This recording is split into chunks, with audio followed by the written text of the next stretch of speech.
Most aggressive decks run out of steam by late game.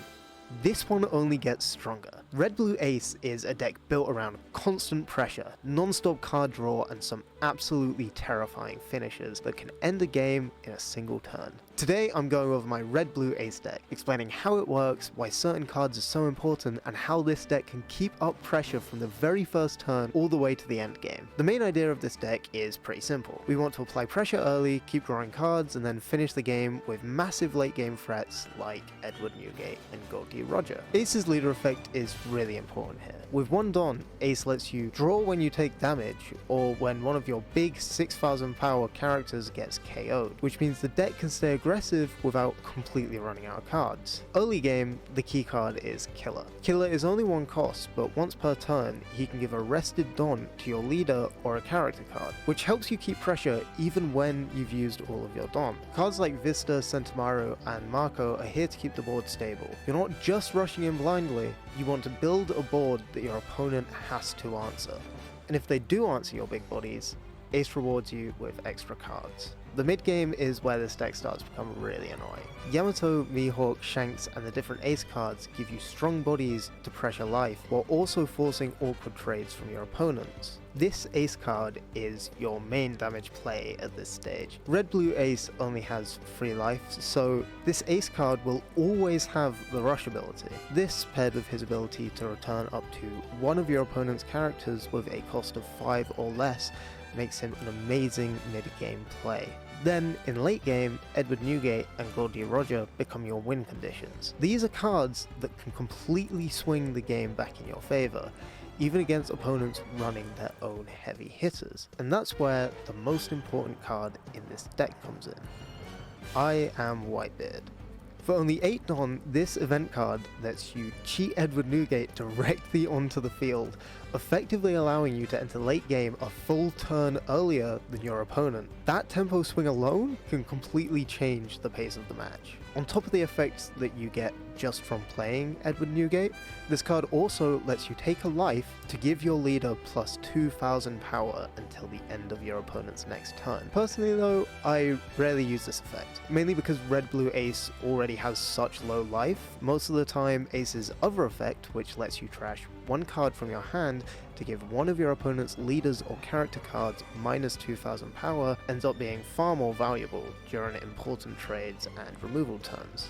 It's very important to remember how little life Red-Blue Ace actually has. To counter this weakness, this deck runs multiple blockers that act as meat shields to protect your leader during early and mid game. OP10 Marco is especially important here, as his ability to return up to one of your opponent's characters with a cost of 4 or less back to their hand is essential for disrupting early game setups. This allows you to remove key utility characters while also leaving behind a strong blocker to defend your leader from incoming attacks. The main goal of this deck is to keep constant pressure on your opponent while protecting your leader whenever possible, slowly building towards your powerful late game turns. Once you reach 8 Don, Edward Newgate becomes one of your biggest power plays, forcing your opponent to immediately deal with a massive threat. Then, on the following turn, Gol D can often be enough to completely close out the game. Now that I've explained the core strategy behind the deck, I'm going to walk you through exactly how I play it.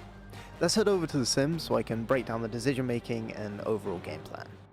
For this game, we're up against Enel. As I mentioned earlier, this deck is all about surviving long enough to reach those powerful late game turns, so that's exactly what I'm looking to do here.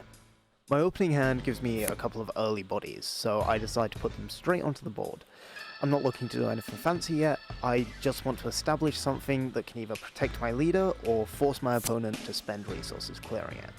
My opponent starts setting up their board pretty quickly, which is exactly what I'd expect from Enel. Rather than trying to contest every character they play, I'm focusing on maintaining my own game plan.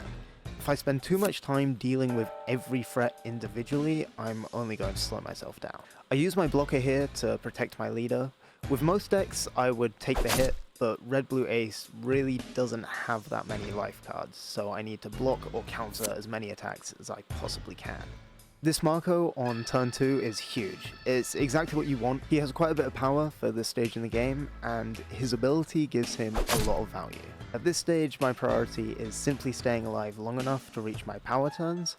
I'm happy to trade cards from my hand if it means preserving life, because I know this deck has plenty of ways to recover those cards later. Getting the Whitebeard event card is an amazing pull at this stage, as it gives me everything I need to enter late game next turn. Unfortunately, I can't send Enel back with this Ace card's ability due to one of Enel's abilities, so I send back Satori, who immediately gets replaced by Holly.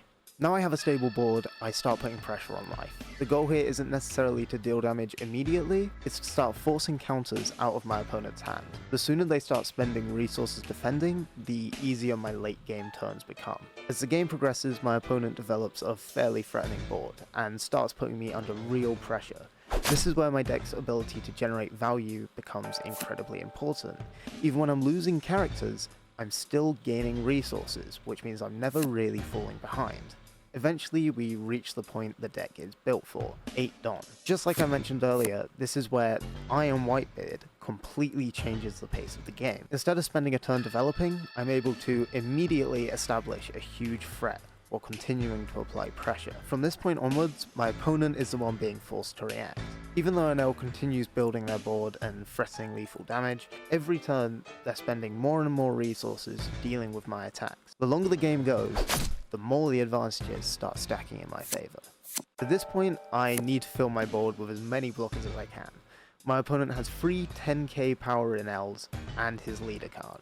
That's 4 potential threats to my life cards, meaning if I'm not careful, he can wipe me out in a single turn. The key thing to notice here is I'm not trying to win in a single turn.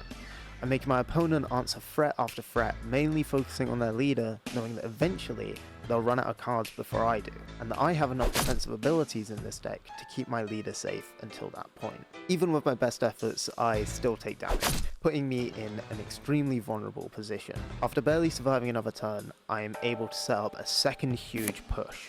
This needs to do a significant amount of the heavy lifting to allow me to win the game, but by now my opponent has already spent a large number of counters trying to stay alive, which means every attack becomes harder and harder for them to deal with. From here, it's simply a matter of creating one attack that's too large to answer. The board we've been building all game finally comes together, the pressure becomes overwhelming, and we're able to close on the match. This game is a perfect example of what makes Red Blue Ace so strong. You don't need to dominate the early game, you don't need to control every character your opponent plays, you simply need to survive long enough to reach your late game turns, because once this deck gets there, it becomes incredibly difficult to stop. I didn't even need to use my Gol D Roger card. Usually he's the last push to win you the game, but we didn't need him here as we already had 2 Whitebeards. I hope you guys enjoyed this video, it was really fun to make, and let me know in the comments if you're going to try this deck. Stay tuned for next week because I'm going to be going over the most overpowered cards in OP13.